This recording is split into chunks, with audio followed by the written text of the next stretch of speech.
fold 9 steps, no? 9 steps of devotional practice. This is the 8th strand, which is called Archana or worship.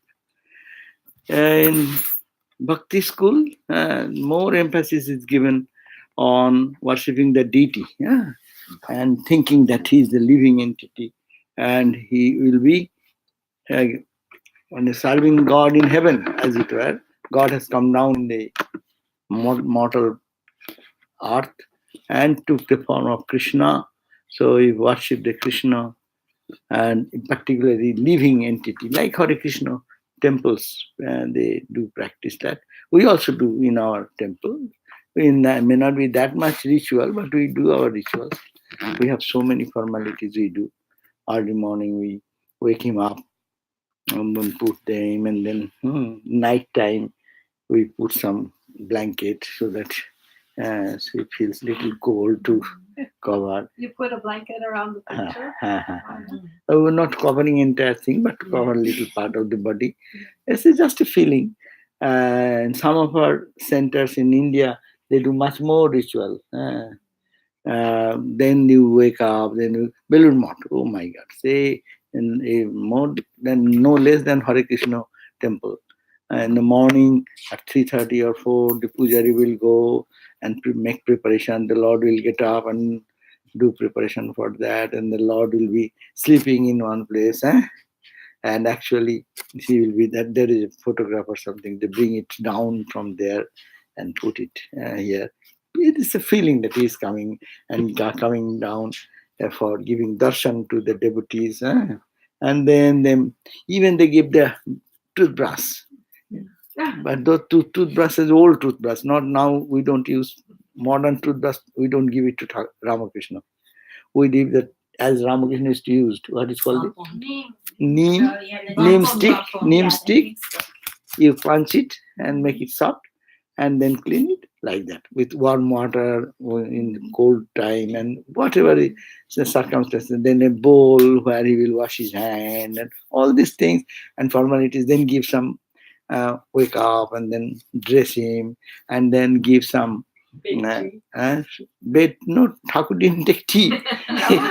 So whatever he used to take, you give some sweets. And particularly during his lifetime, what was done, Baburam Maharaj, Soshi Maharaj, Swami Ramakrishnananda Swami, he used to serve Thakur in that same way. And then will be given breakfast at certain, that is the early morning is getting up, give some little sweets. And then with a glass of water, and then it's done. Then start the puja at 8 o'clock or something. Then give some fruits and candies. Then give lunch time, full lunch, and then ask the Lord to rest. As in our temple also, we ask the light is off and Thakur is resting. That's the spirit that he's here, like we as human beings. So the Lord has come down. So people focus their whole day. And then again waking up at afternoon after a little rest, and then he'll be ready to see the devotees coming. He'll be waiting for the devotees to come, whole day. Hundreds and thousands of devotees is coming. There is a spirit that you think that you are going to see the Lord, but Lord is waiting for you. All the time he's sitting that, oh, nobody came here, no. So this is the spirit there. And then in the afternoon, evening Vespar, and then in time it will be all quiet, and then supper, and then rest, like that. As is a human person, the honored guest you treat. So that is, so Archana, that is one type of worship. This section deals with the Archana or worship, the fifth of the devotional disciplines. Archana is also popularly known as puja. Puja is worship, as we do. End stream. What is this? It is end stream. No. So when it is done, then you will end stream. As you say, it says live, nothing. It is live. It is static. Acha, puja is a way of honoring God, conceived in a personal sense. Puja, what we do in the worship, it is like a honoring God in a personal sense with offering of several pure ingredients according to the rituals laid down in the scripture. That is called the agama. These agamas, and according to that scripture, which are authoritative in the field of devotion, agama, nigama. This is agama, agama sastra, as is prescribed. The puja is done in that pro forma. There is a old tradition in that tradition. This is a devotional practice special to Hinduism because it can be done only where worship of God in image or other similar symbols is in vogue. And Hinduism, with exception of some forms of Buddhism, is the only religion which unreservingly accepts image worship and advocates it as a universally helpful, though not absolutely necessary, devotional discipline. What does agama mean? The word means? Agama means which agama, that is come. Means all pervaded. Gama means going. That means that takes you to the all pervading truth. Agama. So this is talking about the speciality of Hindu religion is that, we are doing it Rama, Ramakrishna. You go to the Rama temples. They do that baby Rama, they get up. They did the same way whole day, Rama. You go to Krishna, Vrindavan or any other Krishna temple, they do the same way. You go to the Hare Krishna temple, you go to the Malibu temple, what they're doing. From morning onward they have. You have the Kali temple. You go to our Kali temple in Calcutta where Thakur Ramakrishna did the worship. There you find the same morning till night, 24 hours, there is a constant worship going on. And they think, I'm not worshipping the idol. I'm not worshipping that image. But the Lord is present here. That enhances the spirit of devotion and connection to God. So that's very important, which other people may think that what they're doing, because it means nothing, no? You give the same fruits are there, and it comes back the same thing. He does not eat anything. But you make so much formalities of giving clothing, this, that. He is the same, it is a photo. Because our mind is so much gross, it can think of the gross only.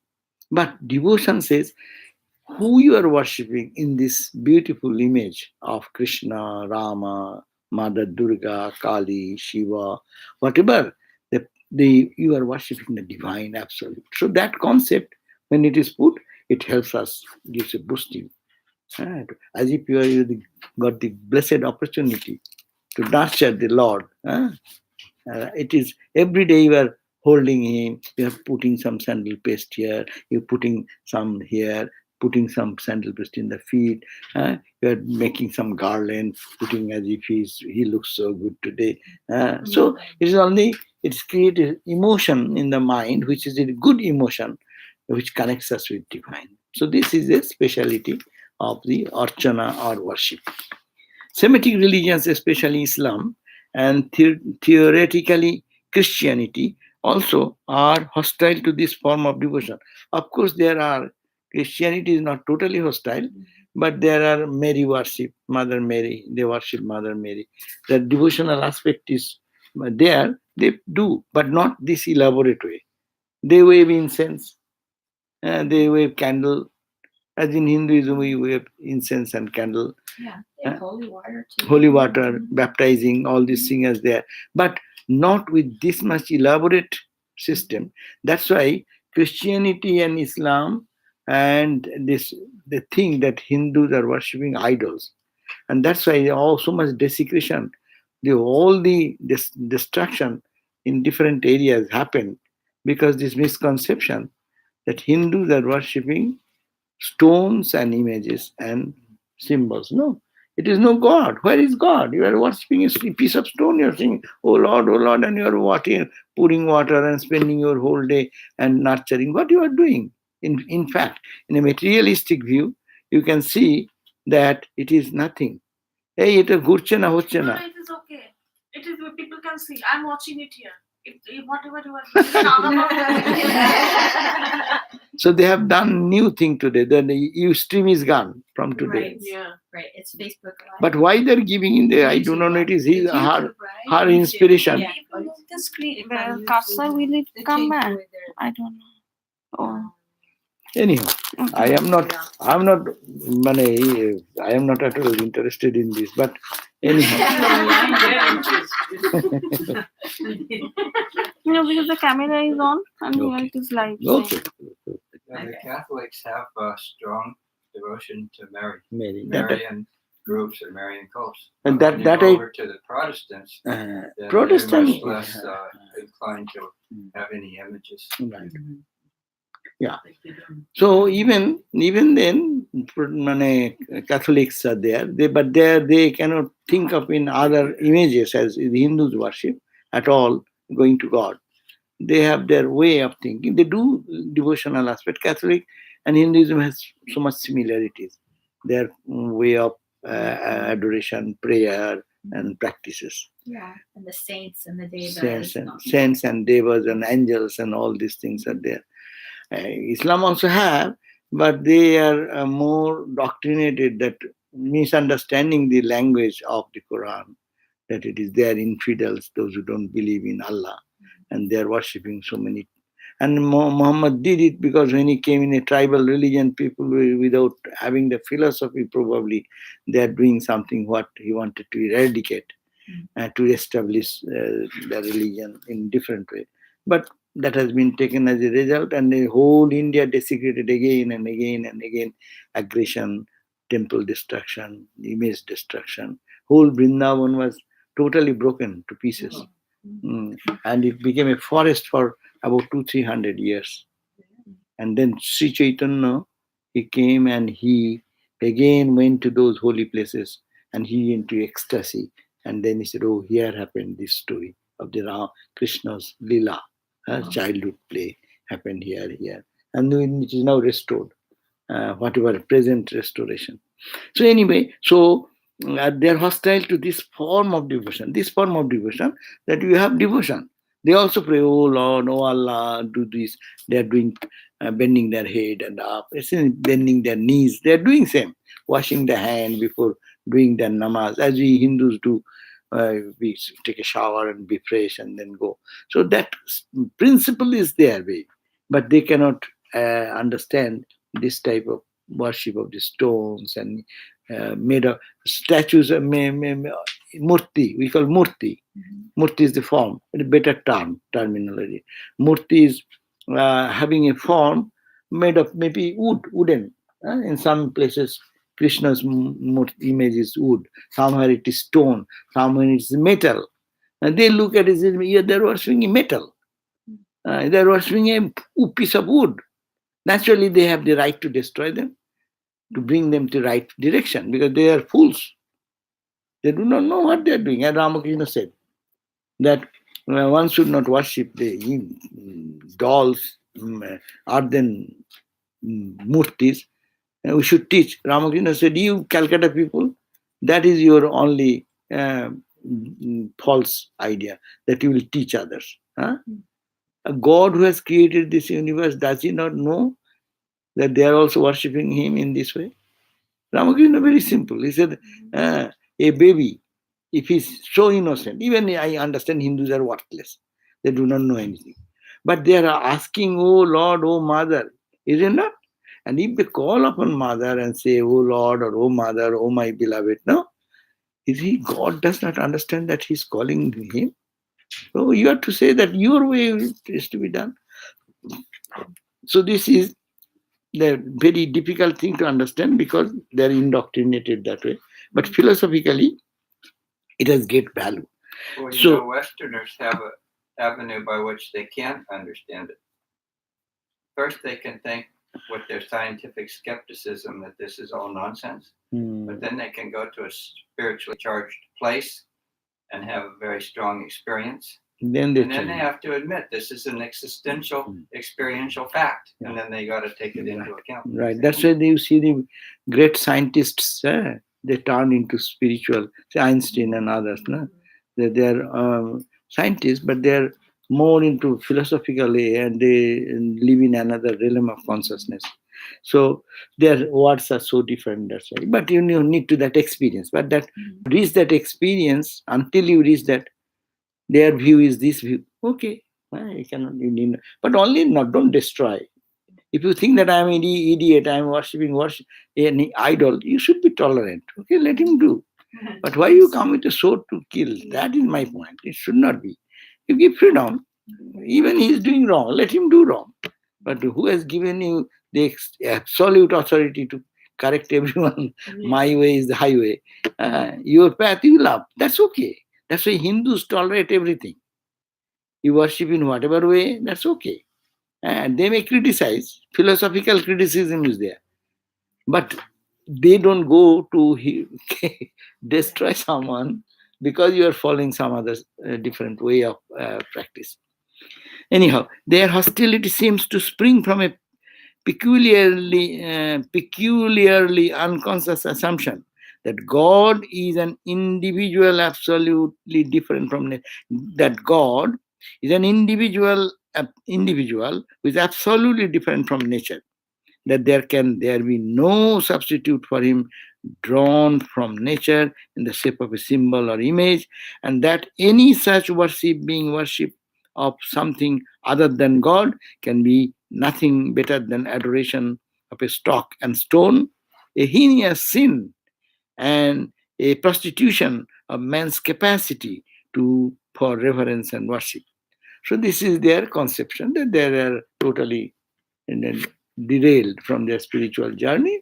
They are doing stone and this worship. It is meaningless. God is absolute. God is infinite. God is everywhere. Nirakara. How can you limit it in that particular form? That is their idea. But our idea is that, suppose if you keep your mom's photograph, a small 3 inches by, you keep it in your pocket, and when you open up, you see, seeing that photograph, you see your mother. Is it paper is mother? Are you seeing paper? Are you seeing the ink? No. That reminding you of your mother. So that is the pratika upasana. In devotional practice, that is most important. When I go to see Ramakrishna, when I go to see Christ, it reminds me of the absolute God who is beyond. So the quality comes because of seeing the form. So that is the mistake. That as against this, the Hindu point of view is that nature is only a manifestation of God. That's why many people find great joy in the nature. They say, I can meditate more, I feel more comfortable to think of God there. Because what is nature? It is God manifesting through name and form. God the absolute, when he manifests to name and form, then we call it his world. No. Hindu point of view is that nature is only a manifestation of God who dwells it, indwells it. God is everywhere, no? He's lurking behind every object of the universe. Rabindranath Tagore says, Shimar Maje Ashim, tumi bajao apon shankha. Oh Lord, you are playing your conch shell, shankha, in the form of a shima, which is limited, which is very small, in the tiny flower, in the one dewdrop in the grass, anywhere minor. But whose glory? It is you who are trying to come in touch, or you want to attract us to this little manifestation. But it is the Ashim. You are the infinite, beginningless. This is the Hindu worship. Is this? They want to see even a sunrise. In our Hindu culture, the sunrise happens, and devout Hindu will say, Om Java Kushuma Shankashang Kashyapiyang Mahaduting Antaring Sarvapapagnang Pranatosmi Divakaram. Oh Divakaro San, I salute you. I salute you. You are the remover of all the darkness of my ignorance. See, seeing the material sun, a philosophical idea works behind. It is not the material sun. As the material sun removes the darkness of the night, and this sun is the representation of that consciousness. That consciousness is rising, as it were, with its beauty and grandeur, and that is removing all the darkness and ignorance. So what a fantastic idea of worshipping God in the nature, not nature. Not I'm saying the oh sun, I salute you because of the sun. And as I used to talk this way, no Hindu goes to a temple. He says, "Oh stone, I love you." No, there's a oh golden statue, I love you. Whenever any image, oh Lord, oh Mother. So what is that emotion? You are not catching the emotional side of it. You are taking the gross materialistic view of it. That as if he's really standing before the image. No, it is made materialistically that. But the bhakta, the devotee, is seeing the divine there. Oh Mother of the universe, please help me. Oh, please remove my suffering. Even most ordinary, not very sophisticated people who go to India, thousands and thousands of people thronging in the temples, they go what? They may not have the idea of that absolute, divine, nameless, formless, Vedantic idea, but they go with a little flower and fruits and then offers it and said, "Oh Mother, please help me. I am in distress condition." Someone is even asking for a job. "Oh Ma, make some ways and means so that I have a good job. I have applied." Student going there say, "Oh my Lord, please, I should have a good grade. Please help me." So whatever, but they are going to not to the stone. He is not saying, "Oh stone, give me education. Oh stone, give me money. Oh stone, give me job." He is not saying. Why people don't understand this simple thing? Anyone going to anywhere when he's saying, "Oh Mother, oh Lord, please help me," he's not calling upon God. So what is the wrong in it? So that is the devotional greatness of the devotional practice. So as against this, the Hindu point, acha, indwelling spirit can be communed with. Nature is only manifestation of God who dwells it. That through every striking aspect of nature, the indwelling spirit can be communed with, and that above all, he manifests himself for blessing the adoring votaries in consecrated images where his presence is invoked and worshipped with faith and reverence. And we always in the do puja time every day, we say like that, no? Om Shoham Hangsha. I am invoking, "Oh Lord, you are the infinite divine. You come in my personality. Let this eye be your eye. Let the eye, ears be your eyes. Let this breath, this be your breath." So you are invoking that. And we also invoke in the image that in this body, "Oh Lord, you sit here. These are your eyes." We put the eyes in the image. Is the Kali Puja, during the Kali Puja time, elaborate puja, we put, these are not eyes in the picture. You have some mantra and invoke that it is the real eye, like I have an eye to see. "Oh Lord, this your eye be established, that you see through these eyes. Your nose to nostril, every part of the body is being touched and invoking the divine there." So this is the and what a beautiful way of worshipping. You see the full moon night and you get ecstasy. You can think of the divine. Yeah. And when hello? Hi. Huh? You want? They told me there was a class. Oh, you want to join? Welcome. So nice. You come here. Not here. Make a good seat. Yeah. Or you keep the bag and sit there, wherever you are comfortable. How do you know that we have a class? I was in the temple meditating next door, and someone told me. Someone told you. Class. Okay, thank you.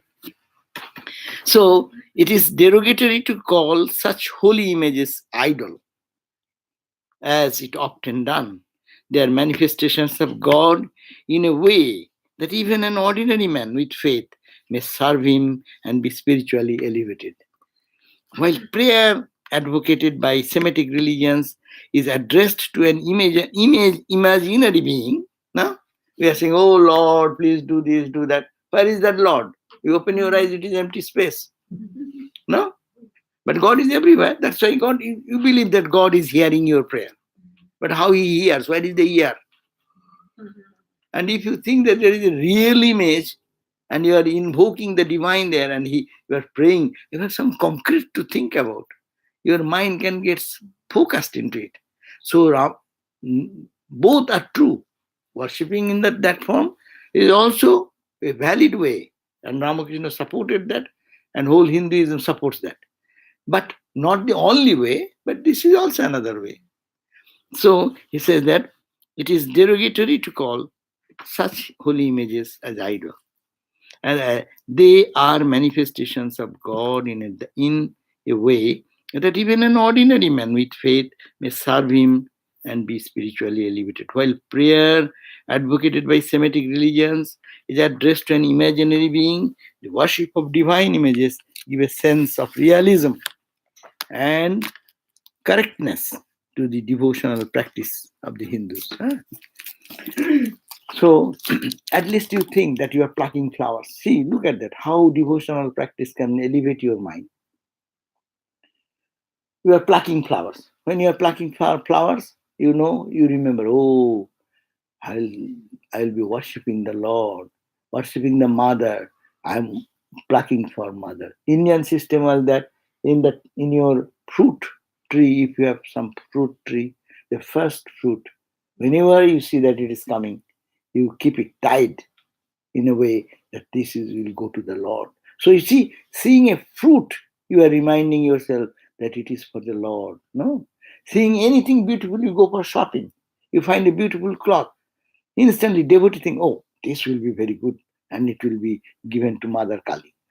See, you are going for shopping for your clothing. But when you are thinking you have a divine image like that, you think, oh, it will be offered to Mother. See, now worship time, how many shadis come, how many chador comes, how many ornaments come. You are purchasing your own ornament. All the time people are doing all over the world. They are not spiritually benefited. But when you are purchasing some ornament, you say, oh, it will be good, it will be for the Mother, no? The Divine Mother. So you see, you are getting tuned to God, to all this chore. You are cooking something.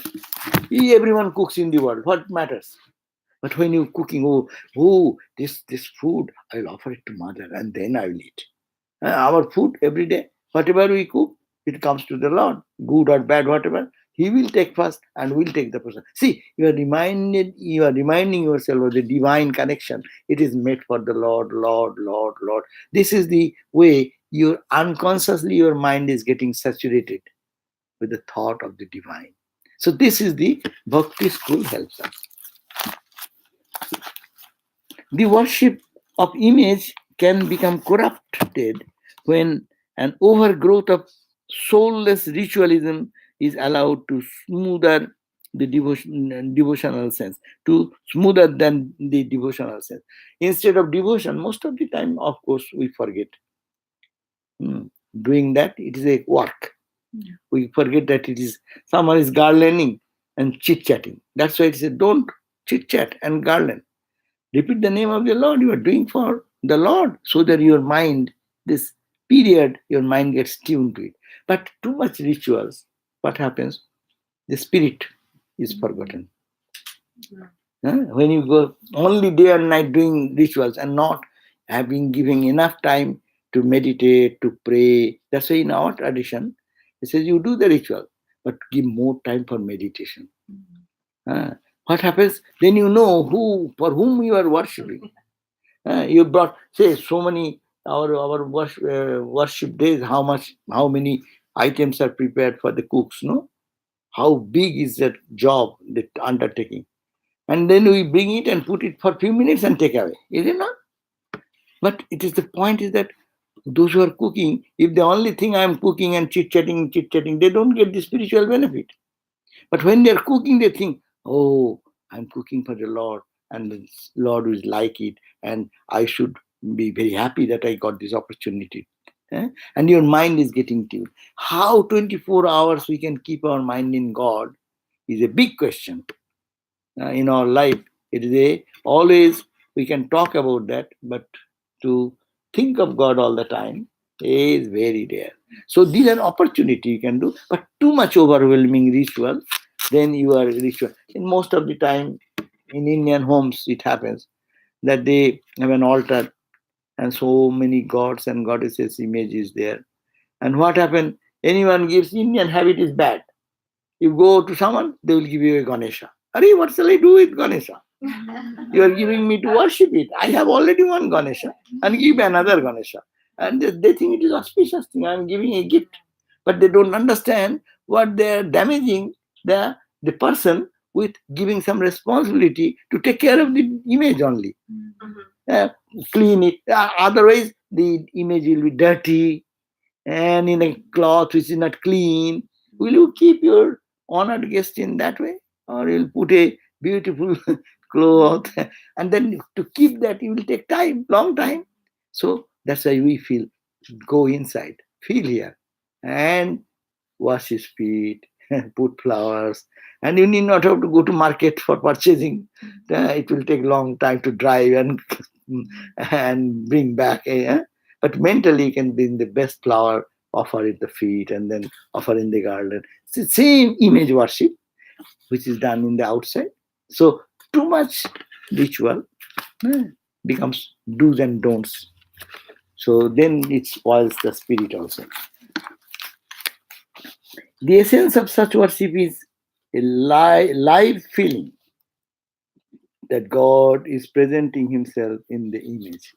I am worshipping and God is accepting. The Lord is accepting my offering. And I have given fruits, candies, I have given flowers, perfume, clothing, whatever I am doing. He is kindly accepting my offering. He is the Lord of the universe, but he has so kindly come down in this particular form, which I like it. I want to see God in this particular form. But the form ultimately melts down. When you do meditation, deeper meditation, the form becomes effulgent. And the effulgent ultimately becomes so light, the form also becomes light. So the form melts into formlessness. But you start with the form. Because we cannot think of infinite in any way. Our mind is so limited. Capacity of the mind is so limited. We always think, we say infinite. Sky, like sky. You cannot think anything of sky. Only you can make a little bit bigger dimension. Suppose you are in a plane, you are just, you see the horizon. How much you think of the whole world? How much the space? It's only little dome here you see.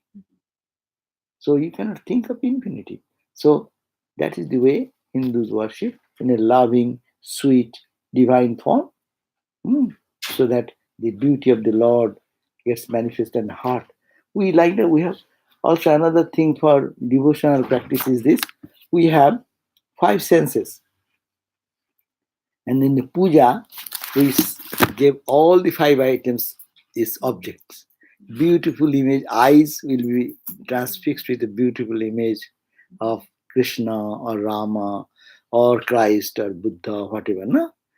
Eyes get stuck. Eyes want to see something beautiful.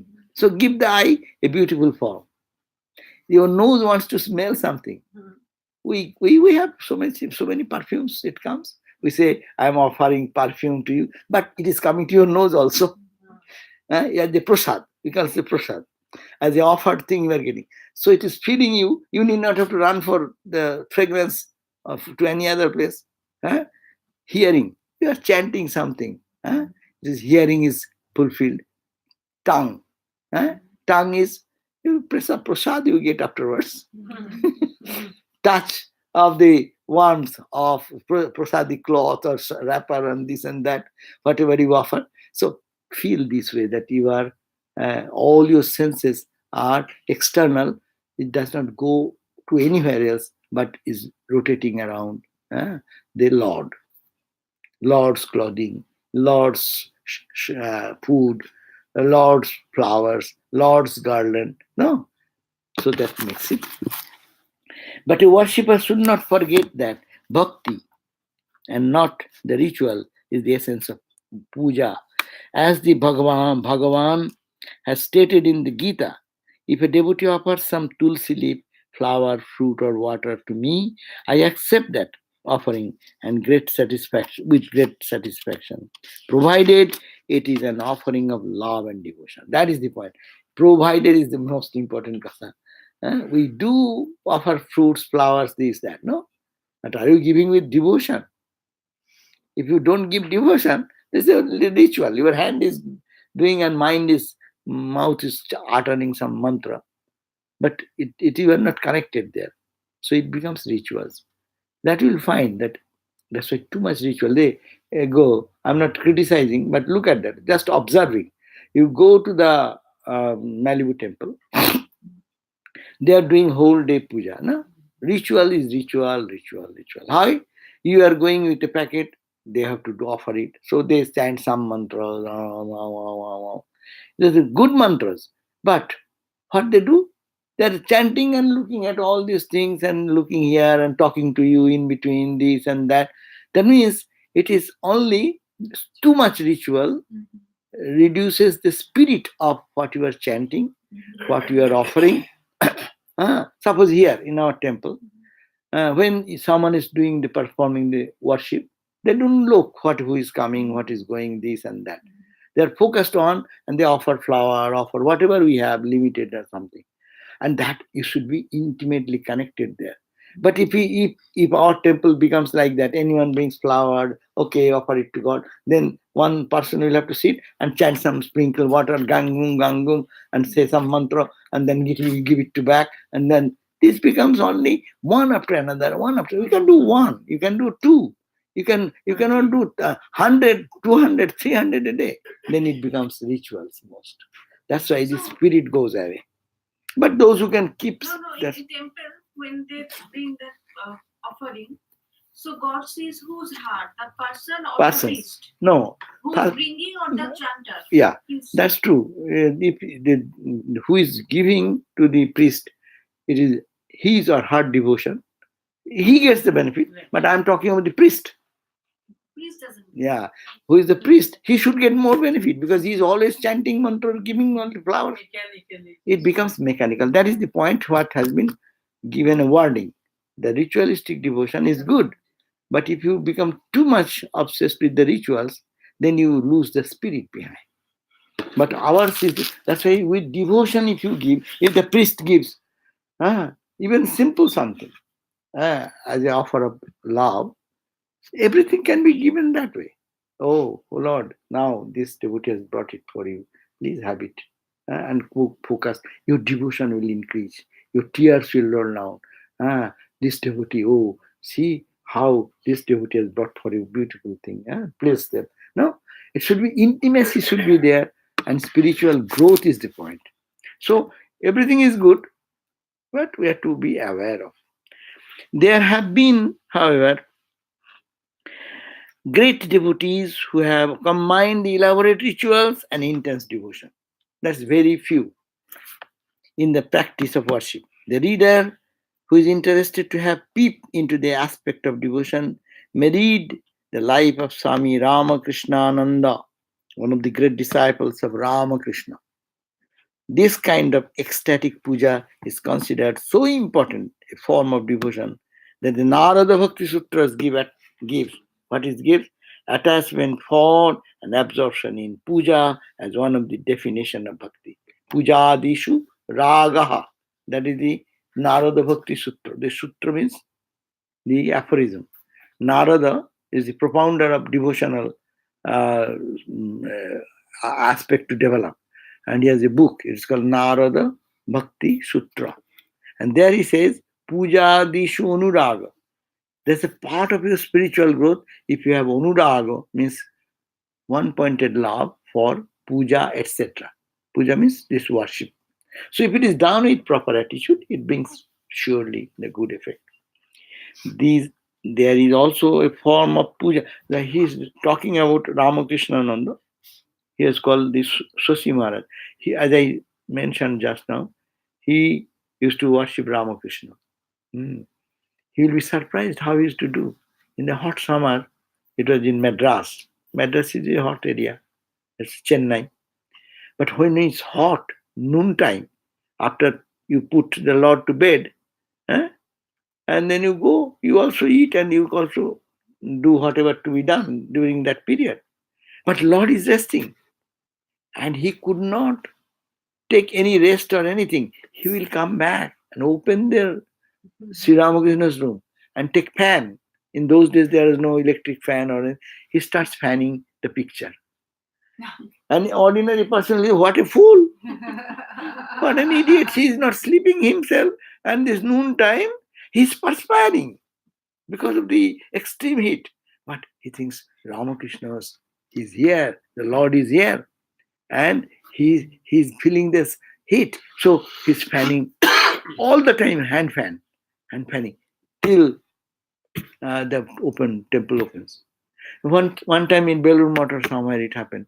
It was raining, and the house probably was not in a good enough. The roof was leaking somewhere, and he, as rain started, he took the umbrella and holding over the photograph. Because he's sleeping, you cannot disturb him. So he is holding the. So it is called the worship of love. It is no more for you a picture. Think God as your living companion, who is adorable, who is present there, he is accepting your, he is just dependent on you. You are a bhakta, like a baby. Baby is to be taken care of the mother. So God becomes little to take our devotion, to extract our love from within, and we are to serve this way. So there is also a form of puja which transcends all ritual. So one is the ritual, second is ritual with knowledge, balancing, otherwise too much ritual destroys the spirit of the worship. Third, you do where both you can combine. You should have the knowledge at the same time your devotion.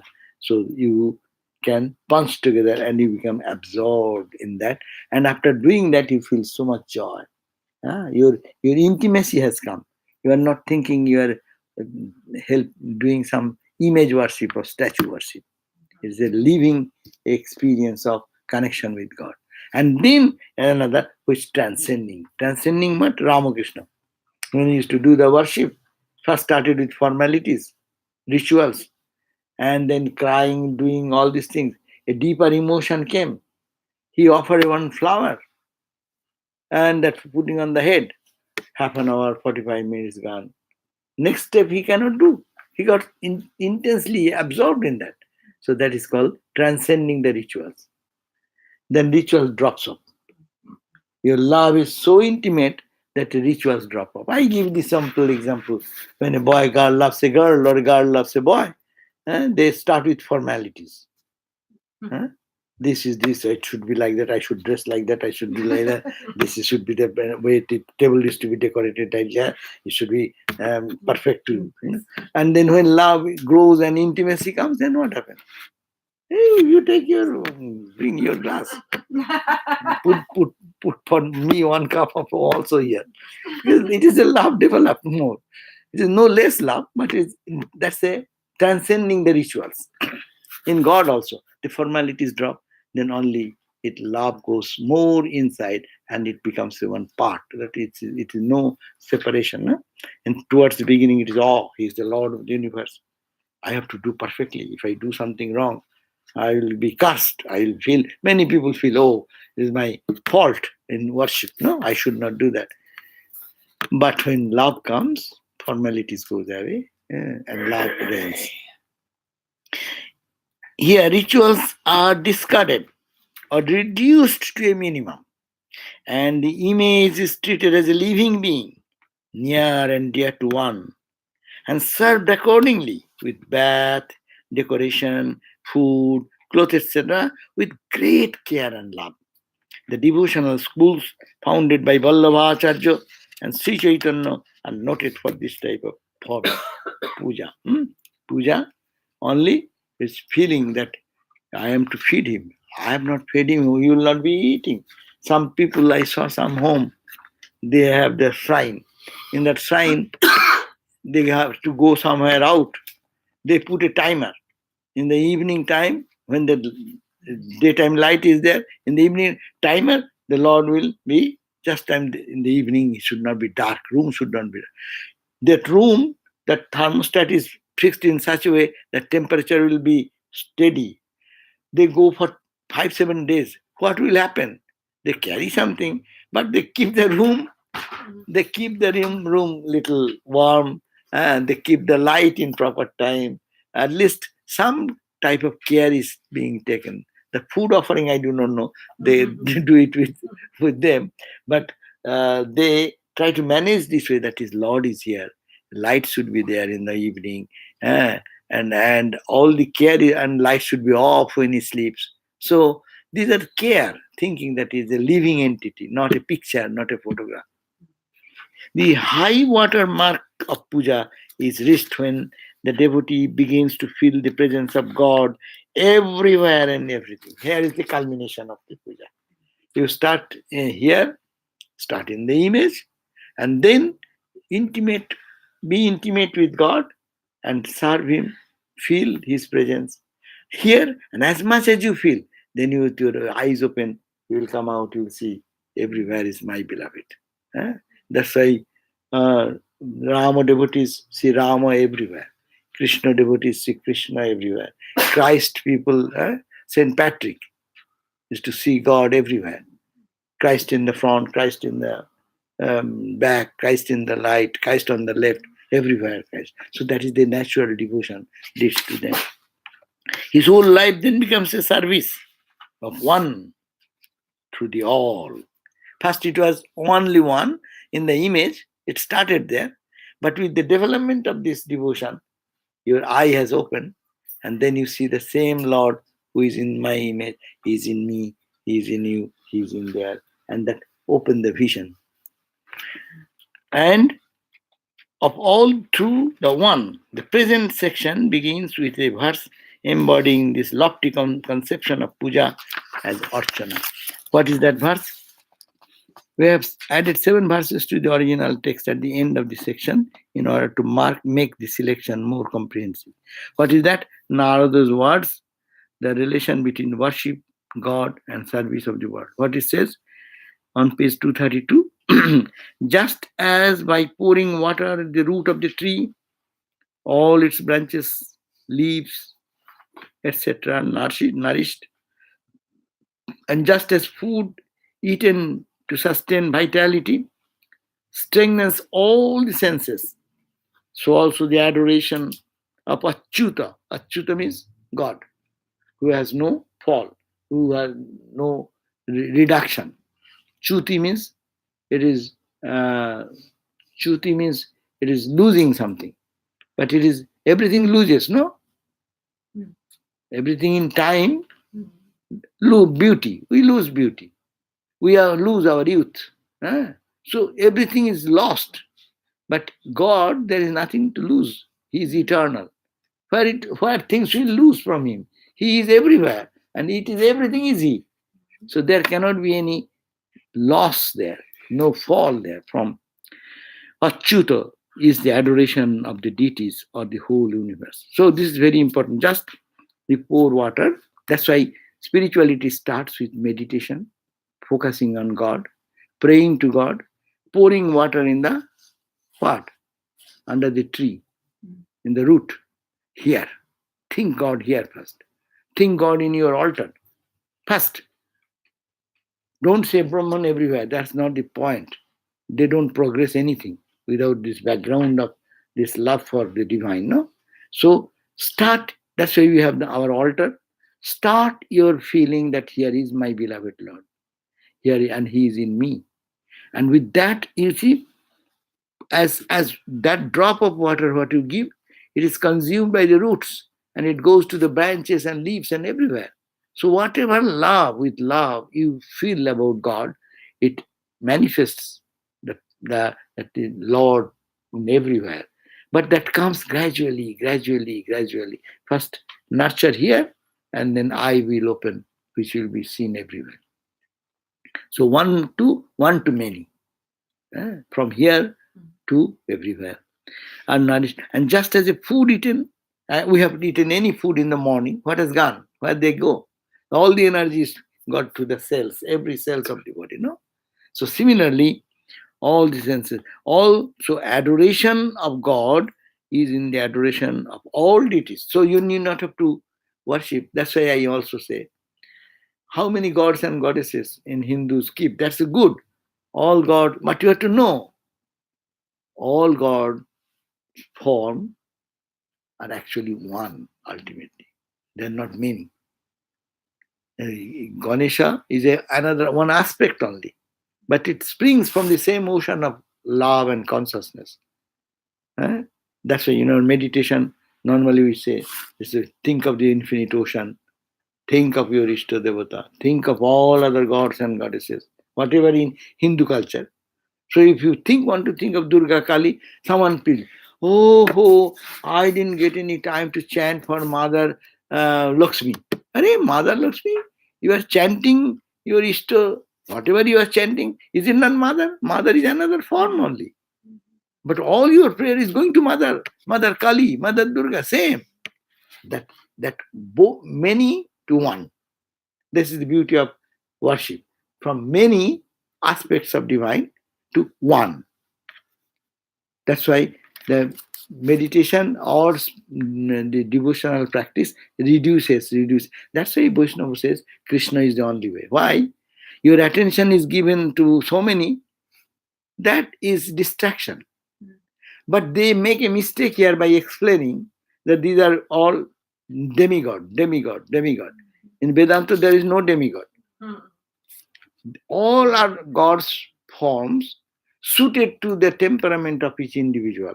You may like Ganesha form, I may like Shiva form. You may like Mother Durga form, someone may like Kali form. Someone, whatever. But there is choice is there. I like this, okay, I'll be happy with it. But they are coming from one source, and they're representing the one truth. As if God is so kind, He have given so many options. What do you choose? If in a restaurant you go, they give you the menu. Why? So many choices are there. Or everyone is eating one food only. You go to the restaurant, only they prepare one item. That restaurant will not continue. There is no variety. No? You go to the Macy's to purchase clothing. Only one color and one design shirt or one design suit. That's all. That shop will not continue because you are not giving the variety. But all the dress is to comfort our body and protect us from heat and cold and all these things. No? If that purpose you forget and you are only worshipping this God, oh, I didn't know Santosima today. What Santosima? Are you not praying to Mother Sarada today? Did you not meditate on her? No, I forgot to do Sarada. And I cannot do Santosima. Santosima is the Ma, one Ma, Mother. Only one aspect. But they should reduce. That's the starting point is okay. But that should reduce. What is the time? 35. Last time. So we'll have to go and have some. Let me read out only. This verse is generally interpreted restricting the meaning of the verse. Sarva means all to the various deities accepted in Hindu scriptures. God has manifested as several deities, but one need not go to worship them all. That's why you call Ishta Devata, chosen ideal. We say chosen ideal. Gurus decide for us. Your chosen ideal is Rama, Krishna, Ramakrishna, or Christ, or Buddha, or Shiva, or Kali. That is your chosen ideal. But when is your chosen ideal, there is behind that is the same Lord who is the other's chosen ideal. So if you understand where we are going, heading on. But one need not go to worship them all. If we worship the one supreme being, Achyuta, all other beings are also simultaneously worshipped. But by extending the meaning of the word all to all being, that is Vedanta. No? You see, God in the temple to God in the human being. Not only human being, God in the cats, dogs, in all the living animals, birds, the plants, trees. That is Vedanta extends to that. God first in the temple, first in here, and then creating devotion, knowing so many gods. No, they are not different gods. They are only the expression of one God. And that when you go to that one God, and then that one God permeates everywhere in the trees, plants, in all human beings. Serve man as God. There comes the practical Vedanta, where you see God in everywhere. We see man, don't see man, don't see woman. See who is behind each one. See the flowers, see the fruits. It is not the fruit, it is not the flower. What is the energy behind? Nowadays you call consciousness. What is the one consciousness behind all? It's a different name only. But by extending the meaning of the word all to all beings, who is in fact our manifestation of God, we get a better meaning. In this sense, worship of God in the image must symbolize for us the worship of Him, capital, in all beings. And as such, we should deal with all beings in our daily life with reverential feeling, of which worship is an expression. Further implications are explained in the note in the next parts. We'll read it next time. Thank you. Thank you.